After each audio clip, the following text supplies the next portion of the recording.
7:30 de la mañana nos acompaña a esta hora el doctor Germán Trejo, analista político, estratega demócrata. Ha participado en las últimas 5 campañas presidenciales de Estados Unidos para analizar qué viene para ese país con el triunfo de Donald Trump. Gracias por estar con nosotros. Bienvenido a 24 horas. Muchas gracias y qué gusto estar con ustedes. Doctor, bueno, como ya es de conocimiento, Donald Trump se impuso a Kamala Harris con 295 votos de los colegios electorales, una cifra importante, pero por debajo de lo que él obtuvo quizás en el 2016, pero también con un voto popular mayoritario. ¿Qué llevó a esos cambios que, sin embargo, pues le aseguraron este triunfo a Donald Trump? Bueno, yo creo que aquí lo que queda evidente es una estrategia que no funcionó del lado demócrata, una estrategia que desafortunadamente no se enfocó en los sectores tradicionales que debieron de haber votado de manera lógica por la candidatura de Kamala Harris y que no fue así. Uno de ellos pues es el caso de la comunidad afroamericana que naturalmente debió de haber votado por su candidata afroamericana, pero que no fue así. El segundo caso, que también es una sorpresa, es el caso de nuestra comunidad, la comunidad latina, una comunidad que por parte de la campaña de Donald Trump, por parte del propio presidente, había sido atacada constantemente en temas de migración, en temas...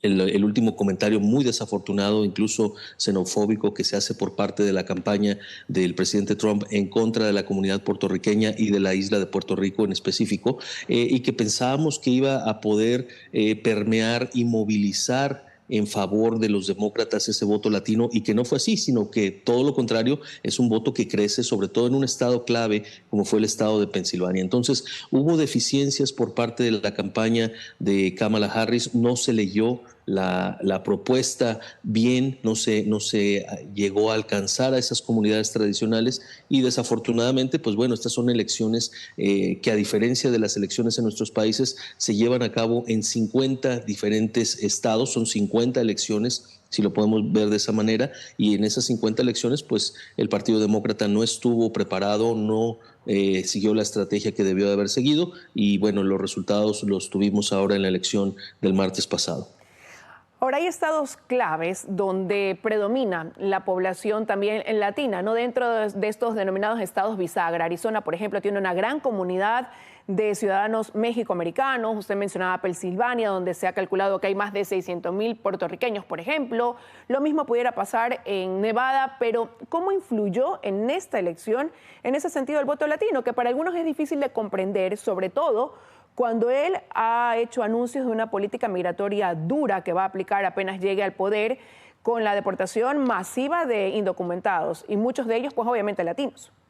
Sí, bueno, a ver, recordemos que hay 3 tipos de estatus migratorio, por así decirlo, que son importantes, ¿no? Están los que son ciudadanos, los que son residentes, los que están indocumentados. Los únicos que tienen derecho al voto son los ciudadanos y esta parte del electorado latino, como de otras comunidades, muchos de ellos, pues bueno, pueden tener algún familiar, algún amigo cercano que está en una situación migratoria difícil, pero la gran mayoría, la preocupación de la gran mayoría fue el tema del empleo, fue el tema de la economía de Estados Unidos, que es un tema natural que le pega al bolsillo de todos los norteamericanos. Y recordemos que el Partido Demócrata, que el presidente Joe Biden venía de un proceso, de un incremento de la inflación en ese país que literalmente llegó directamente a los bolsillos de los votantes, y los votantes latinos, no latinos, pero en este caso latinos, llegaron a ese punto. Ahora, hay que hacer también un análisis de lo que pasa, por ejemplo, en Arizona.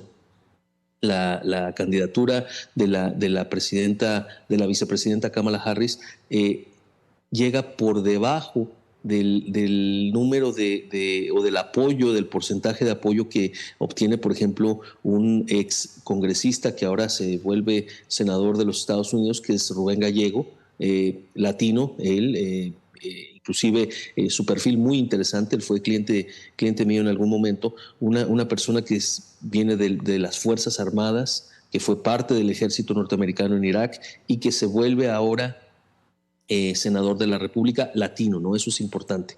Después de eso, hay que analizar también cómo le va a los latinos alrededor del país, ¿no? Porque no solamente hubo esta victoria por el lado demócrata, pero también por el lado republicano. Vemos a Bernie Moreno, que es un ciudadano colombiano nacido en Bogotá. Su hermano fue presidente del Banco Interamericano de Desarrollo y fue ministro en Colombia, y ahora él se vuelve el senador por el estado de Ohio, un estado donde la población latina no es muy grande. Estamos hablando de menos de 6% de la población total, y la población votante es menos del 3.1%. Entonces, ahí hay una discrepancia entre los resultados, de nuevo, de la campaña presidencial de la candidata, de la vicepresidenta Kamala Harris, y los resultados que se obtuvieron. Un último caso que quiero mencionar es el caso de Carolina del Norte, donde la reelección del gobernador demócrata sale por una diferencia muy importante,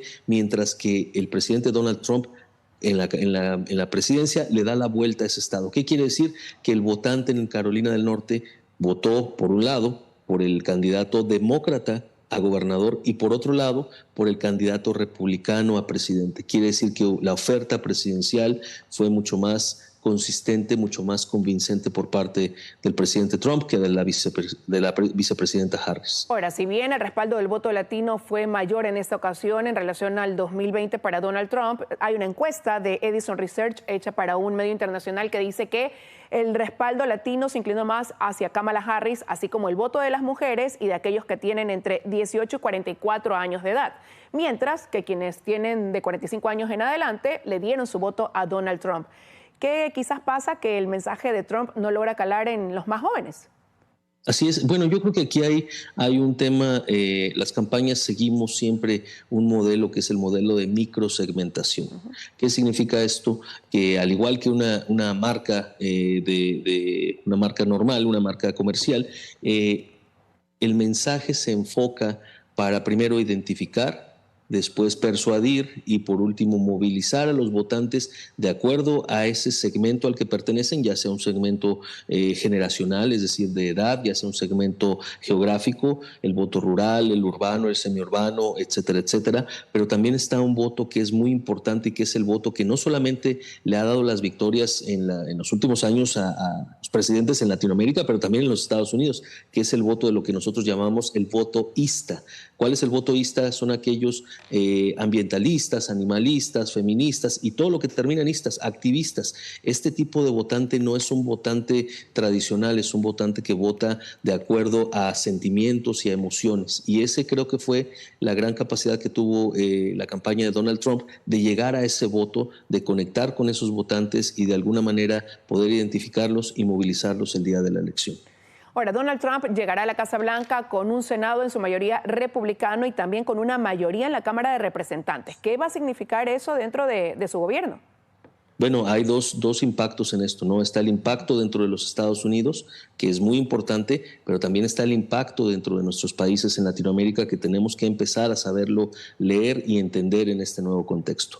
Dentro de los Estados Unidos, el presidente Trump va a hacer lo que ya hizo en su mandato anterior, ¿no? Que es continuar con esta agenda que él presenta durante su campaña y que es una agenda muy específica, el tema de migración, el tema de la economía. Sobre todo esos dos temas van a ser fundamentales, y eso se va a ver reflejado muy posiblemente en el tipo de nombramientos, primero en el equipo de transición y después en el gabinete que vamos a estar viendo dentro de su administración.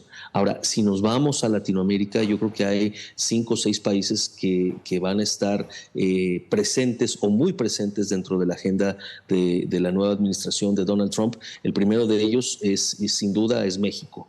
México va a tener una relación muy interesante, por decirlo lo menos, con respecto a los Estados Unidos. ¿Por qué? Porque, bueno, ya lo ha dicho el presidente durante su campaña, va a revisar lo que es el Tratado de Libre Comercio que tiene Estados Unidos con Norteamérica, incluyendo México y Canadá. Se va a hacer una revisión de este tratado. Lo segundo es que va a utilizar el tema fronterizo de nuevo como una plataforma para lo económico.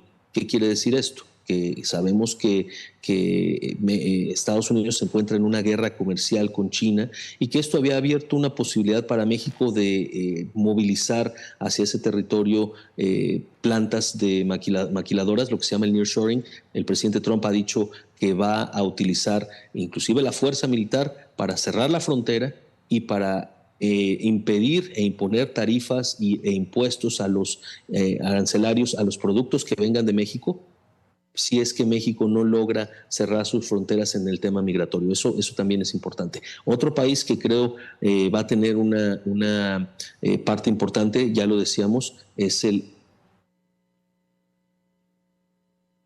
Bueno, estamos teniendo problemas con la conexión vía Zoom. El doctor Trejo se encuentra en Colombia. Vamos a tratar de restablecerla, pero en todo caso, pues como decíamos, él ha participado en las 5 últimas campañas presidenciales y está haciendo este análisis de lo que implica. Doctor, ya lo tenemos nuevamente con nosotros. Sí, qué pena. Entonces, hablábamos de otro país que puede tener una repercusión o un impacto importante en la relación binacional, que es obviamente Colombia. La llegada de este senador que mencionábamos del estado de Ohio es importante. Yo creo que ahí va a haber un interés genuino por parte de este grupo colombiano en las siguientes elecciones de Colombia, que ya están a la puerta, ¿no? Eso también es importante. El tercer país que yo creo o el territorio que va a tener una situación muy álgida con la administración es Puerto Rico. Llamemos aquí, hubo también elecciones para la gobernadora de Puerto Rico. Recordemos que Puerto Rico es un territorio y que allá no hay presidente, sino gobernador o gobernadora. En este caso, Jennifer González llega del partido de derecha, el PNP, a ganar la elección. Ahí va a tener que haber una recomposición porque la propia Jennifer González hace un distanciamiento de Donald Trump, sobre todo después de las calificaciones en contra de la isla.